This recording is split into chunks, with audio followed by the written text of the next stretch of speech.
we have seen the main character's ass.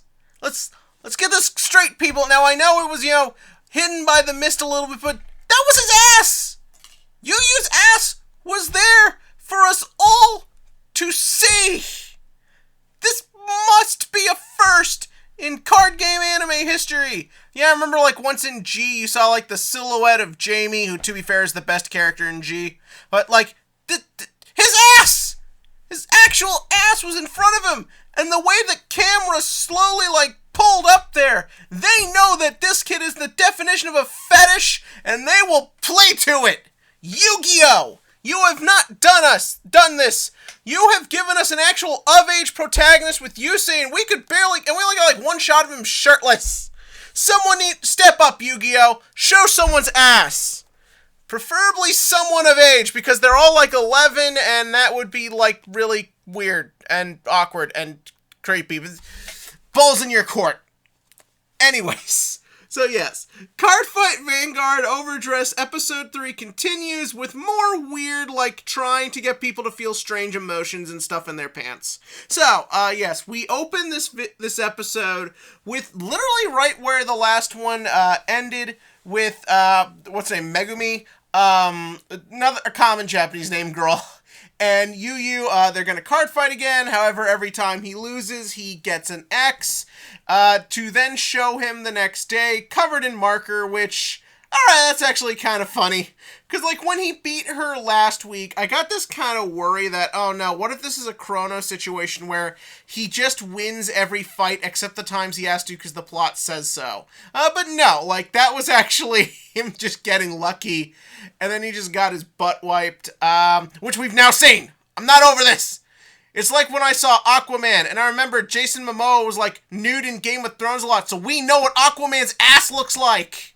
So anyways, and it's glorious. So anyways, so then Yu walks out to his family, and they're all oh, so that's the makeup you like. Again, igniting more fetish fuel. Here's my question. The first shot, and you see it in the windows, is still sunset, and presumably that's right when he then left to go meet up with everybody. So my question is the implication here that that him and the girl card fought for almost 24 hours, in which case he lost everyone, then finally got home only to go back out again? Or did he just go home, have no interactions with his family for almost an entire day, and just sit there with a marker on his face, contemplating life? Animation sometimes. So yeah, so then Yu goes to locals. You might as well just call it locals. He goes to meet up with everybody, where it turns out Megumi, I hope her name really is Megumi and I'm not just getting this screwed up. Anytime, an anime girl or an anime boy has, a name that I'm gathering seems to be very common over there, I think, it can't actually be that. It can't actually be something simple. It's gotta be something weird. But anyways, so he goes there, and it turns out she has been defeated by this one-off character dude, and he wants to challenge Danji-san, because we all know Danji is a perfect man, and therefore who wouldn't just want to be around him? So he goes to challenge Danji, and Danji's I'll fight you 1 week from now. I would have loved it if that guy was dude, I'm only in town for 3 days, what do you expect me to do?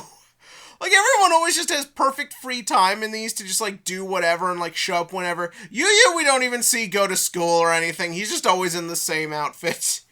But then he's alright, I'll fight you, but you gotta beat the kid first. And the guy's alright, I'll beat that kid hard.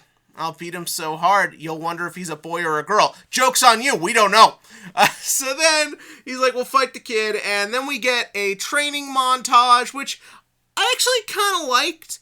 If we're not going to do the thing where he slowly builds up to getting good like we did with Aichi, if he's going to already possess a fair amount of skill right off the bat, I just like the idea of establishing, no, he still has to train, he still has to learn, he still has to figure things out as he goes, and you sort of see that that's giving him a lot of stress, and the impression I got of why Donji took him out, besides to keep the yaoi shippers going, was so that way you could kind of just, like, empty his head, like, not think about it, dedicate to something else, like, that kind of thing. You see that a lot in these sorts of things.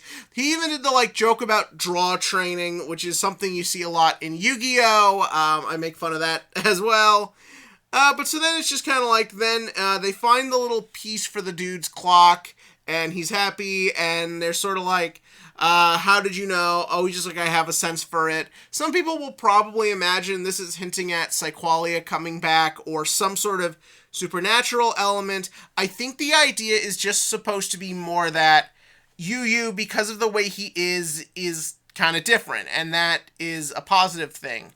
Him being maybe a little more shy, a little more timid, a little more quiet means he maybe kind of looks at things a little bit differently, sees the value in little things. I think that's what that's going out to. If it does turn out it means something bigger later, it's Vanguard, it's always very possible, but I'm going to treat that as for what it is. Then they go to a card shop. Nice to see the return of card shops in this card game anime. Vanguard is like the only one of these that like really uses the place you get trading cards from. Which I still find weird. Like why is Yu-Gi-Oh! So above just showing somebody going in and buying cards? But no, so they go to this card shop, and you see all the pictures around, and it's all like pictures of stuff from V era. We see like a Exculpate set, which we saw last time, and we see King of Knights Alfred set. I'm blanking on set names. I'm a little confused. Like, if you're gonna do that, why not do more recent sets, like things you're still trying to like pump out to people? But it's whatever. This does bring up questions of the continuity. Now, technically, in the original Vanguard, you would see advertisements behind everything going on, just in the background, that featured the actual promotional images of like Aichi and Kai and all of them.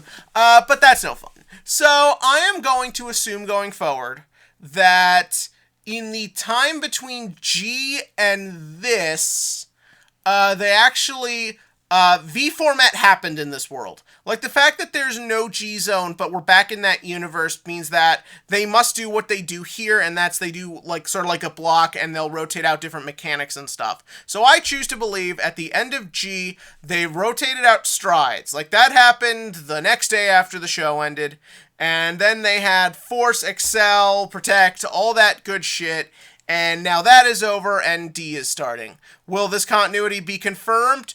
Probably not, but let me have this. I don't have much in life these days. So anyways, so then Yu fights the dude, and Yu wins. I do love how sort of comically large 15 cards in the soul looked. As someone who has many friends who love Dark Irregulars, you get used to seeing these giant fucking soul stacks. But Yu wins, and then Yu fights Donji in... Holy shit, that was beautiful! That, like, final 2 turns, Bruce fighting Dragon Empire shit. All I'm remembering now is Bruce and my Keter stuff. But no, like, it was so glorious, so beautiful. The way the action was shown, the way it's done, the way the girls commentating seems to be getting better each episode to fit in with the scene more. It was a beautiful, glorious fight. And at the end of it, naturally, Donji wins, though it was nice to see some over-triggers. I liked the way the over-triggers were sort of, like, implemented into, like, the way the two of them looked. It wasn't just in the fantasy world aspect. So, like, you see the Dark State dude's staff, you see the Dragon dude. I like also the fact that they showed off everything over-triggers can do. I thought the healing aspect of them would never get shown off, but that's kind of cool to see. So then, at the end of the episode, Donji says that Yu has, like, potential and strength and power, even if he's small, again, relating back to what I think it meant with the clock. And then, at the way the episode ends, is Donji is just like, I'm retiring! And everyone's like, ha! And the episode ends. Obviously, we know he's not going to quit Vanguard forever, because, you know, we're only on episode 3, and they need this guy to sell shit. But yeah, that was episode 3 of Overdress. I have no intelligence thoughts. I am still thinking of the main character's ass. Yes, this is the kind of person I am. Anyways, what kind of person are you? In the comment section below, give me your thoughts on this episode of Overdress, You Use Ass, everything relating to the show. And as for the Vanguard question of the week, so, cases and boxes of set 1 are now in circulation in Japan, and we have seen that everything can come hollow, over triggers can go SP. So my question for you is, are you going to go all the way and SP out your deck? Because that could get a little bit of a headache. Are you going to go that far? Will you only SP out your favorites? Will you SP out nothing? Will you only SP out one or two things? Tell me that below.